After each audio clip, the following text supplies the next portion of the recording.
Welcome, boys and girls. Costin here with a discussion about some of the factions, some of the legendary lords that will likely be affected in some way, shape, or form, or should be affected in some way, shape, or form by the Lords of the End Times DLC for Total War Warhammer 3 Immortal Empires. Now, this is not a discussion about reworks or changes to legendary lords.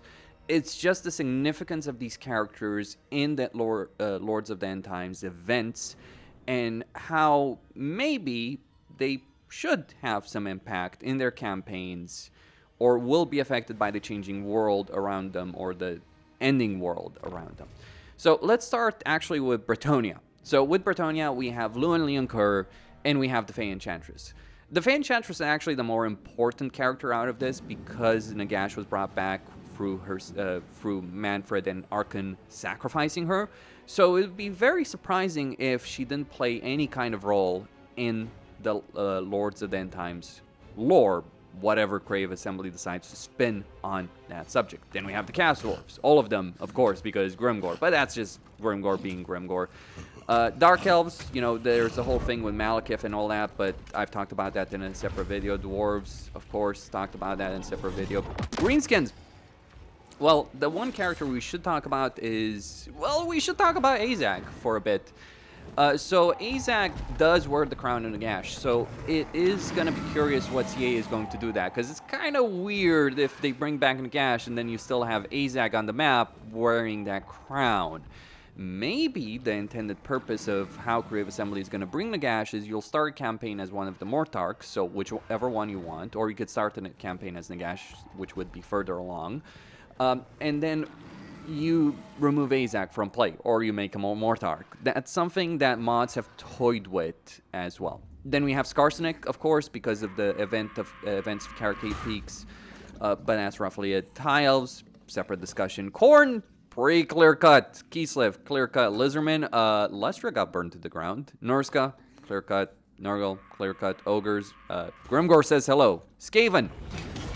You know, Skaven are one of those races that played such a vital role in End Times, and we can actually talk about every single legendary lord on this entire list. Maybe that's a whole discussion. The only one that's not relevant is actually Trench Craventail, because he is irrelevant and thus does not matter. But the other ones, Skrolk with his plagues, and Lustria, Queek in Caracade Peaks, and against Forgrim, Ikeclaw with his nukes. I mean, Nagash almost actually succeeded in End Times, and then Ikeclaw just blew up his Black Pyramid, which is like something that pissed him off a great deal. For the Empire, obviously you have Karl Franz, but the important character here is Volkmar. He's a direct descendant of Sigmar, and his body was used as a vessel to bring back Nagash in the world. So Tyrion's daughter was sacrificed. Then we look at how Nagash was brought back. He was using Volkmar's body. And Volkmar actually went for a lot of things in both Storm of Chaos and End Times. So I guess this is the wild card, if you will, the surprising event, the one that could go either way. They could change absolutely nothing about him, or they could change a lot of things about him. Tomb Kings, of course, we have the question of Cetra, Khalida, Arkhan, all of them, really. Katep, well, Katep was not so relevant, but still all the same. Vampire Coast, the only one that's really relevant, and obviously is going to be relevant, is going to be Luthor Harkon. Vampire Counts, the big question with Vampire Counts is going to be Isabella, right? So they're going to do the rework for Vampire Counts. What I wonder about is what are they going to do with Isabella? Are they just going to remove her as a Legendary Lord and just merge her effects with Vlad? Are they going to make her playable but be on the side of Chaos and you might want to fight the Possession? Unknown. They could be reworking her character. They certainly will be reworking Vlad and Manfred. I would be very surprised if they release Lords of End Times without any reworks for that. Warriors Chaos, nothing more needs to be said on the subject considering the importance of their events. I mean, we could ask about Be'lakor and how he's going to be affected by all the events, because, you know, Archaon's going to play a bigger important role, but is Be'lakor just going to remain the same, or is he going to be changed in some substantial way? And then finally, we have the Wood Elves. I mean, Draika actually played a pretty somewhat role in the End Times, because she tried to burn Lorem, kill the elves there, and she was killed by Malekith. She almost got corrupted by chaos, or she almost allowed the entire forest that she claims to protect to be corrupted by chaos. So her relevance in the entire plot point over there is significant. Now, the reason I make this video is not because I expect reworks and character changes for all of them, but I expect events.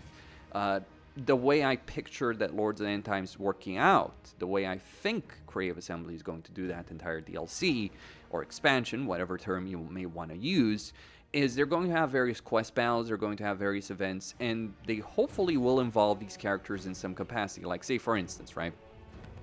You're playing a campaign as Nurgle, right? You're playing a campaign as Kugaf, or you're playing a campaign as Warriors of Chaos, and you got Festus. Well, one of the things Festus did in the End Times is he summoned Kugaf in Altdorf, and it was Lewin who gave his life trying to stop him. And, well, not quite succeeded, but it would be a heck of an interesting battle, though quest battles are always questionable from that perspective.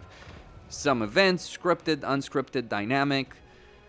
I mean, there's a lot of potential on the subject of Lords of the End Times, and I guess we'll find out where the winds blow, the winds of change blow with regards to how Creative Assembly decides to do it. But it could be epic. It could also be a complete disaster. But, you know, I think on this one, at least, I think CA has been working on this one for a long time, so I'm hopeful things will work out for the best. Now, of course, those are just the characters that we know lore of and should have some role in the End Times, in Lords of the End Times. But there's also unclear areas where Creative Assembly could expand greatly, because when you consider the End Times, there were a lot of areas where Games Workshop did not handle the characters too well. And there's also new areas that were created in conjunction with Creative Assembly where they could really do a lot of work if they want. So those two areas are with regards to Grand Cafe and Kislev, because yes, Kislev existed before, Grand Cafe existed before, but both Kislev and Grand Cafe lore was expanded greatly. I mean, to be fair, with Grand Cafe there was pretty much no lore or very little lore before Warhammer 3. So this race is kind of Creative Assembly's pet project in partnership with Games Workshop, and how they handle Miao Ying, Yan Bo, Xiao Ming, and the Tiger Man, and what lore they have and what kind of relevancy they will have in the End Times, I think is going to really showcase what Creative Assembly is able to do, especially with Andy Hull, who I believe is still handling a lot of the writing related to Total War Warhammer, and I'm guessing he's also involved in 40k. I'm not sure, don't quote me on that because I don't really know. And then of course we have Kislev. Again, Katrin was basically the only character that we knew of in existing lore. I mean, Borosaurus existed, but he was dead. Kastaltin didn't exist. Astankia was kind of like a footnote of a character. So there's a lot of potential with both Kislev and Grand Cafe if Creative Assembly decides to use it. And that ties back into the point that people have made, the point I've seen in comments that people have made is like, if Creative Assembly wants to do something with all the characters they've created and all the things that they've done in partnership with Games Workshop since Warhammer 3 was released, there's still a lot of ground to cover. And again, as I stated, there's also plenty of characters. One wonders if the Demon Prince is going to get anything whatsoever in the End Times. I mean, it would be a bit weird if we have the End Times and nothing happens with regards to the Demon Prince, but then again, maybe CA is just like, yeah, that's a lost cause, let's just move on, pretend he doesn't exist, and just maybe remove him from the game, because it's like, who cares about Daniel in Total War Warhammer 3?